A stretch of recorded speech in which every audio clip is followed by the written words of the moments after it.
मेरे पास में एक डीसी मोटर है जिसको मैंने ओपन कर रखा है। यह वाला जो पार्ट है इसको आर्मेचर बोलते हैं और मोटर के केज में आप देखोगे तो दो परमानेंट मैग्नेट लगी हुई है। दोनों मैग्नेट के बीच में इस मैग्नेट का मैग्नेटिक फील्ड होता है, पर हमें यह दिखाई नहीं देता है, बस अपने होने का एहसास दिलाता है। जैसे मेरे पास एक कील है, यदि इसको मैं मैग्नेटिक फील्ड के बीच में लेकर जाता हूँ तो मैग्नेट का मैग्नेटिक फील्ड इस कील को अपनी तरफ अट्रैक्ट कर लेगा। और सबसे इंटरेस्टिंग बात, यदि मैं इस कील को इस मैग्नेटिक फील्ड के बीच में रोटेट करूंगा तो इसमें वोल्टेज जनरेट होगा। अब इस आर्मेचर को मैग्नेटिक फील्ड के बीच में रखते हैं और जोरदार घुमाने का, तो आप देखोगे ये इलेक्ट्रिसिटी जनरेट कर रहा है और बल्ब भी जल रहा है। तो यही तो मैंने बताया था, सॉरी मैंने नहीं, आज से कई साल पहले मिस्टर फेराडे ने बताया था, जिसको अभी हमने देखा था कि आर्मेचर के ऊपर एक कंडक्टर ही तो लपेटा हुआ है। जब कंडक्टर मैग्नेटिक फील्ड के अंदर जो लाइन्स है उनको रोटेट करते हुए कट करेगा तो इस कंडक्टर को एक फोर्स फील होगा और इस फोर्स को हम इलेक्ट्रोमोटिव फोर्स बोलते हैं। और इंटरेस्टिंगली वोल्टेज का दूसरा नाम फोर्स ही होता है। चलो बहुत बढ़िया, लेकिन इतना आसान है नहीं। जब बड़े लेवल पर सिंक्रोनस जनरेटर की बात करते हैं तो कंसेप्ट तो यही काम करता है, लेकिन थोड़ा इसको मॉडिफाई करना जरूरी है। Thermal, hydro, nuclear power plant, इसके अलावा विंड टर्बाइन और भी जितने पावर प्लांट है सभी मिलकर 80 से 90% इलेक्ट्रिसिटी जनरेट करते हैं और इन सभी में ऑलमोस्ट एक ही जनरेटर यूज होता है जिसको बोलते हैं सिंक्रोनस जनरेटर। और आज के टाइम में जो इलेक्ट्रिक व्हीकल है उनमें इस जनरेटर की छोटी सिस्टर सिंक्रोनस मोटर लगी रहती है। अब मैं तो यही कहूंगा कि इस वीडियो को बिना स्किप किए हुए पूरा देखना, आपके आधे अधूरे पूरे कंसेप्ट क्लियर हो जाएंगे। इस मोटर के एग्जाम्पल में अपन ने देखा मोटर में परमानेंट मैग्नेट लगी हुई है जिसका मैग्नेटिक फील्ड एकदम फिक्स होता है, लेकिन एक मैग्नेट हमारे पास में और होती है। यदि एक वायर को हम कुछ इस तरीके से लपेटकर एक कोयल बना लेंगे और इस कोयल में डीसी सप्लाई देंगे तो कोयल अपने आसपास में मैग्नेटिक फील्ड जनरेट करेगी। अब इस परमानेंट मैग्नेट के फील्ड और इस कोयल वाले फील्ड में एक पैसे का ही फर्क नहीं है, दोनों में ही नॉर्थ और साउथ पोल है। बस इतना सा फर्क है, यदि हमने कोयल की डीसी सप्लाई हटा दी तो इसका मैग्नेटिक फील्ड भी बंद हो जाएगा, इसलिए इसको टेम्परेरी मैग्नेट बोलते हैं। लेकिन इसकी एक खास बात है, यदि हम वोल्टेज की सप्लाई बढ़ा देते हैं तो इसका मैग्नेटिक फील्ड स्ट्रॉन्ग होता जाएगा और परमानेंट मैग्नेट का फील्ड उसके पास में हमेशा रहेगा जिंदगी भर तक। अब उसको इंक्रीज तो नहीं कर सकते, लेकिन टाइम के साथ में वह कमजोर जरूर हो जाएगा। यह एक छोटी मोटर है, इसलिए इसकी वाइंडिंग रोटर पर की हुई है, तो वाइंडिंग रोटेट करती है और मैग्नेट फिक्स होती है। लेकिन जब हम सिंक्रोनस जनरेटर पर पहुंचते हैं तो एक synchronous generator 1500 mega volt ampere power generate करता है, जो साइज में काफी बड़े होते हैं। और इतने बड़े जनरेटर में यदि आर्मेचर वाइंडिंग हमने रोटर पे लगा दी तो यह तबाही मचा देगा, क्योंकि इंडिया में थर्मल पावर प्लांट पे लगा हुआ सिंक्रोनस जनरेटर 3000 आरपीएम की स्पीड में रोटेट करता है। और इतनी हाई स्पीड में आर्मेचर वाइंडिंग यदि रोटेट करेगी और बाय चांस इसका कोई पार्ट इतनी स्पीड में खुल जाए तो बंदूक की गोली की स्पीड से जाएगा। और इतनी हेवी मशीन रोटेट करेगी तो आसपास के एरिया में बहुत वाइब्रेशन होगा। इसलिए बड़े जनरेटर में आर्मेचर वाइंडिंग फिक्स होती है जो स्टेटर पर बाहर की साइड में लगी रहती है, जिसका एक बड़ा बेनिफिट है कि यह वाइंडिंग गर्म होगी तो इजीली इनको कूलिंग प्रोवाइड की जा सकती है। और स्टेटर फिक्स होने की वजह से हेवी वोल्टेज और करंट को इजीली कलेक्ट किया जा सकता है।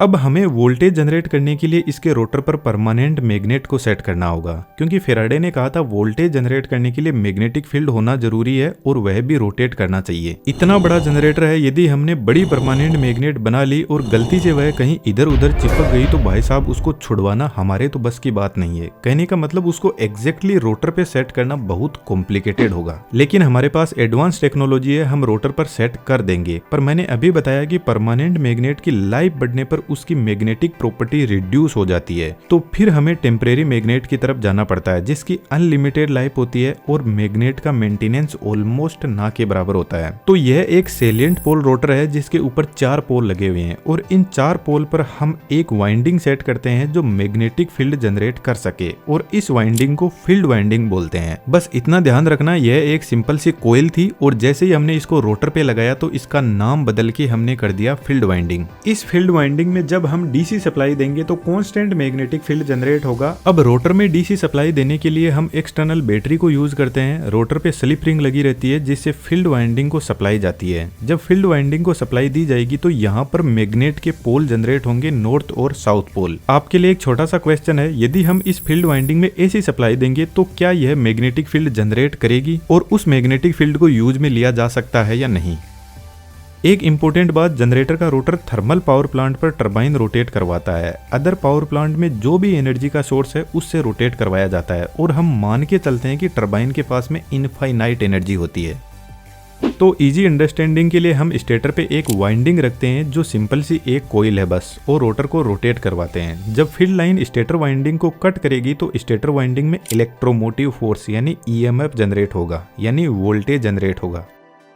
थोड़ा इसको आसान करते हैं, फील्ड वाइंडिंग में डीसी सप्लाई दी और रिजल्ट में हमें मैग्नेटिक फील्ड मिला। यह मैग्नेटिक फील्ड स्टेटर कोयल पे पहुंचेगा और स्टेटर कोयल में भी स्टेटर का मैग्नेटिक फील्ड जनरेट होगा इस रोटर वाले फील्ड से। तो अब जो स्टेटर है वह मैग्नेटिक फील्ड को वापस इलेक्ट्रिसिटी में बदल देगा जिसको ईएमएफ बोलते हैं। लेकिन यह ईएमएफ अल्टरनेटिंग होगा, कहने का मतलब एसी वोल्टेज होगा। तो सिंपल कहें तो जज्बात ही बदल गए, डीसी सप्लाई दी थी और एसी मिल रही है। जब रोटर का नॉर्थ पोल इस पोजीशन पर होगा तो आप देखोगे बहुत कम फील्ड लाइन स्टेटर वाइंडिंग को कट कर रही है। जैसे जैसे रोटर आगे बढ़ेगा तो फील्ड लाइन स्टेटर वाइंडिंग को ज्यादा कट करेगी, तो स्टेटर वाइंडिंग में ईएमएफ इंड्यूस होगा जिसकी वेवफॉर्म कुछ इस तरीके से बनेगी। जब रोटर और रोटेट करेगा तो अब फ्लक्स लाइन वापस कम हो रही है तो वोल्टेज की वेवफॉर्म भी कम होने लगेगी। नॉर्थ पोल के जाते ही साउथ पोल आ जाएगा और साउथ पोल के अंदर आप देखोगे जो फील्ड की लाइंस है उसकी डायरेक्शन रिवर्स साइड में है। तो जैसे जैसे रोटर रोटेट करेगा वैसे वैसे वोल्टेज की वेवफॉर्म रिवर्स डायरेक्शन में भी बनती जाएगी, ठीक नॉर्थ पोल के जैसे। इस तरीके से हमें अल्टरनेटिंग करंट मिलता है। अब फिलहाल हमारे पास में स्टेटर पर एक ही वाइंडिंग है तो स्टेटर पर हम 3 वाइंडिंग सेट करते हैं। तीनों एक दूसरे से 120 डिग्री के फेज एंगल पर होती है और जब इन तीनों वाइंडिंग के अंदर रोटर रोटेट करेगा तो हमें 3 फेज सप्लाई मिलती है। सिंक्रोनस जनरेटर की स्टेटर वाइंडिंग स्टार कनेक्शन में कनेक्टेड रहती है, जहां तीनों वाइंडिंग के एक एक वायर से 3 फेज निकलेंगे RYB। बचे हुए तीनों को जोड़कर एक कॉमन वायर निकाल देंगे और इस कॉमन वायर को न्यूट्रल वायर बोलते हैं। कुछ लोग कंफ्यूज हो रहे होंगे कि यहाँ पे तो डीसी सप्लाई को एसी में बदला गया है, फिर पावर जनरेट कैसे हुई। तो हम रोटर के फील्ड में बहुत कम अमाउंट में डीसी सप्लाई देते हैं जिससे सिर्फ फील्ड जनरेट हो जाए और टर्मिनल आउटपुट में हमें ट्रेमेंडस अमाउंट में पावर मिलती है। लेकिन दोस्तों इलेक्ट्रिसिटी जनरेट करना इतना आसान काम नहीं है। यदि आपके दिमाग में कुछ हलचल हुई हो तो टरबाइन से हमें मैकेनिकल एनर्जी मिलती है और जब रोटर का फील्ड स्टेटर वाइंडिंग को कट करेगा तो स्टेटर वाइंडिंग में इलेक्ट्रोमैग्नेटिक टॉर्क जनरेट होगा और यह टॉर्क टरबाइन वाले मैकेनिकल टॉर्क को ओपोज करेगा। कहने का मतलब यह टॉर्क टरबाइन के टॉर्क के खिलाफ होता है, यह नहीं चाहता कि टरबाइन इसे रोटेट करवाए और इसी ओपोजिशन से मैकेनिकल एनर्जी इलेक्ट्रिसिटी में बदलती है। जिस तरीके से फ्रिक्शन हमारे आगे बढ़ाने को ओपोज करता है जिससे हम चल पाते हैं, ठीक वैसा ही यहाँ पे है। तो इस नेचर को सही से चलने के लिए ओपोजिशन बहुत ज्यादा जरूरी है। जहाँ पर ओपोजिशन होगा वह सिस्टम बहुत ही शानदार चलेगा। लेकिन कुछ लोग शायद आपको पता होंगे कि आजकल उनको ओपोजिशन पसंद नहीं है, लेकिन दोस्तों नेचर का रूल है, जब नेचर की सपाट पड़ेगी तो लाइन में आना ही पड़ेगा। अब इस रोटर की एक प्रॉब्लम भी है, जब रोटर हाई स्पीड में रोटेट करेगा तो मैकेनिकली अनबैलेंस हो जाएगा, क्योंकि आप देखोगे एक पोल से दूसरे पोल के बीच में बहुत ज्यादा गैप है जिसको एयर गैप बोलते हैं।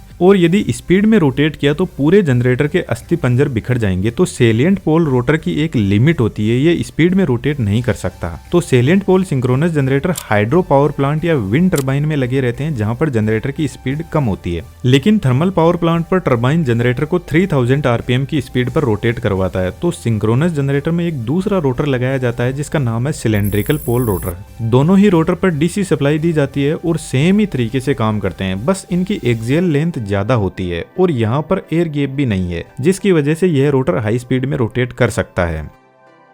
सिंक्रोनस जनरेटर का एक और बेनिफिट होता है, हम फील्ड वाइंडिंग में वोल्टेज बढ़ाते हैं तो ज्यादा मैग्नेटिक फील्ड जनरेट होगा और जनरेटर आउटपुट में ज्यादा ईएमएफ जनरेट करेगा। तो जब जनरेटर पे लोड कम या ज्यादा होता है तो हम फील्ड वाइंडिंग के वोल्टेज से जनरेटर के आउटपुट को कंट्रोल कर सकते हैं।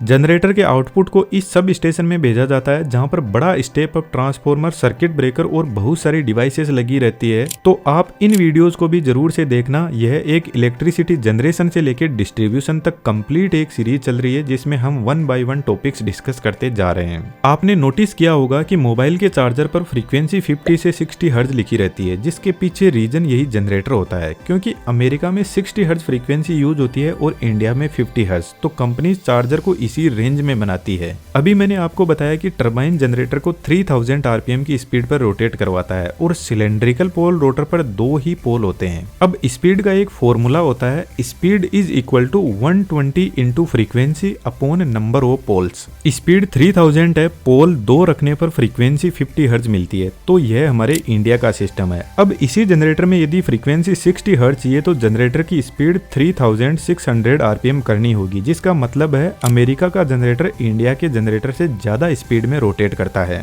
लेकिन सेलिएंट पोल रोटर में 4 पोल लगे हुए हैं और हम चाहे तो नंबर ऑफ पोल्स को बढ़ा भी सकते हैं। फॉर एग्जांपल 16 कर देते हैं। फ्रीक्वेंसी 50 हर्ट्ज फिक्स है तो स्पीड मिलेगी 375 आरपीएम। तो जहां पर कम स्पीड होती है वहां पर इस रोटर को काम में लिया जाता है।